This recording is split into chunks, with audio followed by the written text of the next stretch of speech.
How the wealthy pay little or no taxes in retirement without Roth conversions. Most people think that once you retire, taxes get simpler. The truth? They get trickier. I've seen retirees with well over $1 million saved end up paying more in taxes than they ever did while they were working, all because of poor withdrawal planning.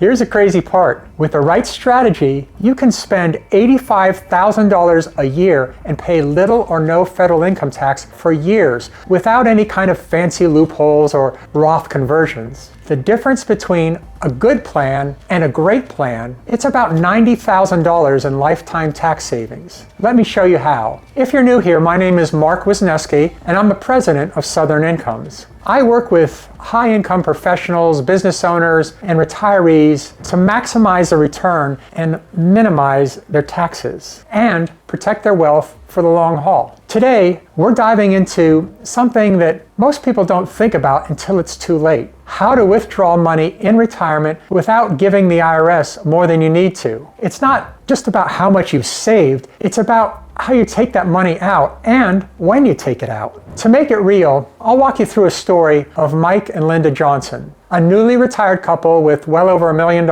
in savings. We'll compare the two different strategies. Number one, the conventional approach that most people follow, and why it can cost you big time. Number two is a smarter, tax-optimized strategy that can save you tens of thousands over your lifetime. Mike and Linda's situation might look a lot like yours or even someone that you know. By the end of this video, you'll have a better idea of how to keep more of your money and pay less in taxes legally and responsibly. Let's get into it. Meet Mike and Linda Johnson. Mike and Linda are both 66 years old and just retired. And here's what their finances look like. $120,000 in a joint savings account, $180,000 in a joint brokerage account. Mike has $350,000 in a traditional IRA and $100,000 in a Roth IRA. Linda has $250,000 in a traditional IRA and $90,000 in a Roth IRA. Their combined Social Security income is $4,700 per month, but they spend about $7,200 monthly, which means they need an extra $2,500 per month from their investments. We're assuming that they have a 7% average long-term return on their brokerage investments, 3% return on their savings, and an annual increase in both expenses and Social Security due to inflation. Also, their expenses will decrease at age 85 to reflect lower spending in later years. Now, let's see how the different strategies affect taxes. Tax strategy 1. Conventional approach. Most retirees follow what they've been told for years. Spend from after-tax accounts, that's savings and brokerage, first. Use their pre-tax accounts, IRAs and 401ks next, and save the Roth IRAs for last. On paper, this sounds logical. Use the easiest money first and defer the taxes as long as possible. But let me show you why that backfires for Mike and Linda. Here's how this plays out. For the first 8 years, they cover their income gap by pulling from their savings and brokerage accounts. And since those accounts were already taxed, they pay virtually no taxes during this period. Their Social Security remains tax-free due to how provisional income is calculated. I bet that sounds great so far, right?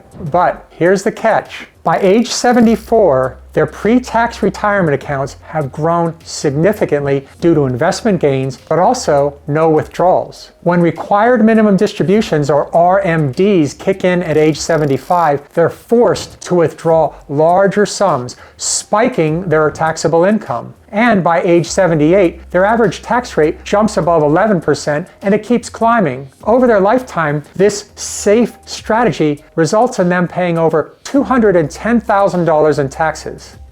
That's a lot of unnecessary money going to the IRS. Strategy 2, the tax-optimized approach. Now, let's look at a smarter approach, one that balances withdrawals to reduce lifetime taxes. So instead of draining after-tax accounts first, Mike and Linda pull from both after-tax and pre-tax accounts right from the start, keeping their taxable income just below the higher income tax bracket thresholds. They make small, intentional withdrawals from the IRAs before RMD age to gradually reduce their future required distributions. They supplement with tax-free Roth withdrawals after age 75 to avoid tax spikes. This balanced approach has 3 key benefits. Number 1, lower RMDs later in retirement, reducing forced taxable withdrawals. 2, consistent, manageable taxes rather than sudden spikes. 3, an overall lower lifetime tax bill. So, how much do they save? By using this strategy, Mike and Linda reduced their total lifetime tax bill by over $90,000. Their average tax rate stays just below 9%, and they avoid the steep tax hikes that come with the conventional approach. When the strategies diverge. The difference between the two strategies might seem small in the early years, but it widens dramatically over time. Up to age 73, both strategies look similar. After RMDs kick in at age 75, the conventional approach means tax bills soar as they're forced to withdraw large sums. The optimized approach, well, the withdrawals are spread out, keeping their taxes stable and predictable. By their 80s, the conventional strategy is costing them thousands more every year in taxes. Would you rather pay little now or pay a lot later? Why this strategy matters. It's tempting to focus on paying no taxes early in retirement. I get it. Everyone loves short-term savings, but retirement isn't just about the next few years. It's about decades of financial decisions. Failing to plan your withdrawals can drain your investments faster, reduce your inheritance that you leave behind, and increase Medicare premiums due to the higher income tax brackets that you'll have. Planning ahead isn't just smart, it's essential. Every financial situation is unique. Your withdrawal strategy should fit your specific goals, assets, and tax situation. If you're wondering, how do I avoid big tax bills later in retirement? When should I tap into the different accounts? Is a living trust right for my family? Let's talk. Want to know if a tax-optimized strategy is right for you? Book a call with me today. I'll walk you through it. The earlier you start planning, the more you can save, and the more peace of mind you'll have. See you in the next video.